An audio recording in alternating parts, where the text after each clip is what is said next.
Soyez les bienvenus sur En Cinémascope. Je vous invite à découvrir l'interview de Joachim Lafosse, ici au 36e Festival international du film francophone de Namur. Dites FIF, ça va plus vite, on y va. Bonjour à tous les visiteurs du site En Cinémascope.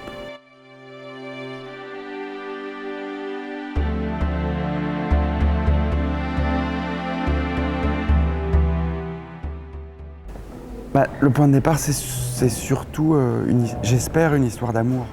Parce que c'est-à-dire que la bipolarité, au fond, c'est le symptôme. Mais la question que pose le film, c'est jusqu'où on peut s'engager en amour, en fait. De quelle manière est-ce qu'on peut choisir et jusqu'où on peut choisir. Évidemment, moi, alors c'est un film qui compte pour moi parce que c'est la première fois que je fais un film à partir de mon enfance. Et c'est vrai que j'ai grandi dans une famille où mon père a été hospitalisé pour à l'époque on appelait la maladie de la maniaco-dépression.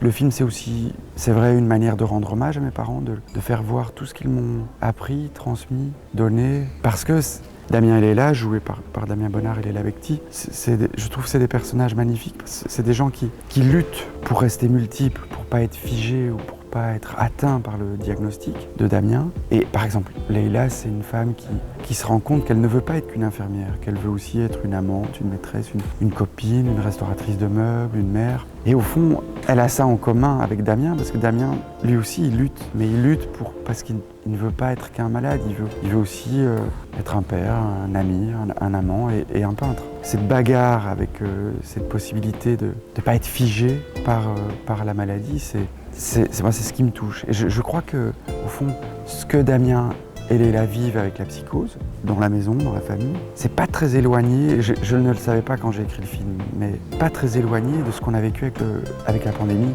avec le diagnostic de la pandémie, avec toutes les difficultés que ça allait perdre, la souffrance que ça engendrait. C'est-à-dire que dans les premiers mois de la pandémie, on s'est bien rendu compte qu'on ne parlait plus que de ça, qu'on ne regardait plus nos vies que sous l'angle du Covid. Et je crois qu'on a senti que si tout d'un coup on n'élargissait pas le regard et qu'on ne choisissait pas d'autres prismes d'observation de nos existences, on allait tourner fou en plus d'être atteint par le Covid. Et ça, c'est ce que j'ai essayé au fond de faire voir avec Damien et Léla, c'est qu'à un moment, ils vont être obligés de se regarder autrement que comme des gens atteints par la bipolarité. Et la manière dont Damien finit avec une sincérité énorme et bouleversante, se dévoiler à Léla, c'est quelque chose qui, moi, me touche beaucoup et qui fait que je rencontre un public qui me dit que le film est très bouleversant.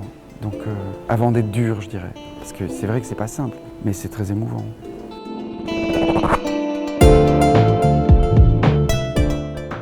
Non, pas tellement en fait, parce que à chaque fois, ça part de la lecture du scénario. Alors, les trois n'ont pas la même réaction au scénario. Damien, quand il lit le scénario, il me fait entendre tout l'investissement qu'il va avoir dans le rôle, la préparation, les rencontres avec les psychiatres, à Sainte-Anne, la peinture, tout ce qu'il va faire. Là, je me dis, quel allié, j'ai trouvé mon petit soldat, quoi. Et Léla, elle est là.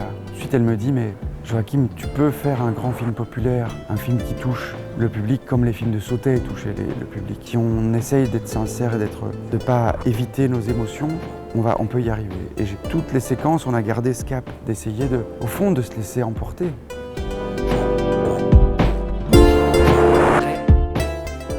Et que j'ai retrouvé avec un plaisir énorme, parce que c'était le papa dans Nue Propriété. Moi, je l'ai connu aussi au théâtre, et là, je le trouve très touchant dans le film. Très très touchant.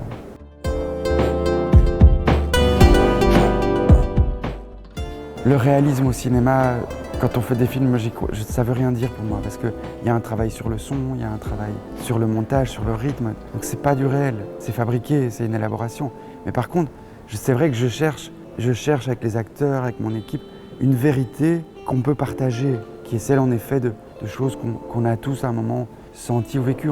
Je pense que au-delà du coup de foudre ou de la lune de miel, quand on choisit ou qu'on s'engage avec quelqu'un dans une rencontre amoureuse, il y a un moment où on se demande si on va pouvoir continuer. Quand on connaît une défaillance ou qu'on dévoile ses défauts, il y a toujours un moment où on se demande, tiens, est-ce que je vais tenir ou est-ce que j'ai envie de rester? Et ça, je crois que c'est que tout le monde le vit. Et personne n'est à l'abri de perdre son boulot et de devenir un peu mélancolique. Personne n'est à l'abri de boire un peu trop et puis de ne pas savoir s'arrêter. Personne n'est à l'abri du réel qui vient cogner. Et quand le réel vient cogner, comment on fait? Est-ce qu'on arrive à rester ensemble ou pas? C'est ça la question des intranquilles au fond.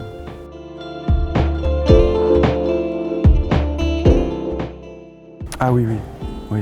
Et on peut travailler, etc. Mais à un moment, il faut de la chance aussi. C'est pour ça que je profite. Mais là, ouais, parce que c'est Damien et Léla, mais c'est aussi Gabriel c'est un tout, quoi. Et c'est là que c'est vraiment formidable. Et que, comme spectateur, moi, ce qui me plaît le plus, ce qui m'emporte le plus au cinéma, c'est les acteurs. Donc, j'ai parfois dit ça, mais c'est pas de la fausse modestie ou une manière de jouer le type humble, mais je pense que pour moi, le plus beau prix, c'est un prix d'interprétation. Parce que pour qu'un acteur ait un prix d'interprétation, il faut qu'il soit bien filmé.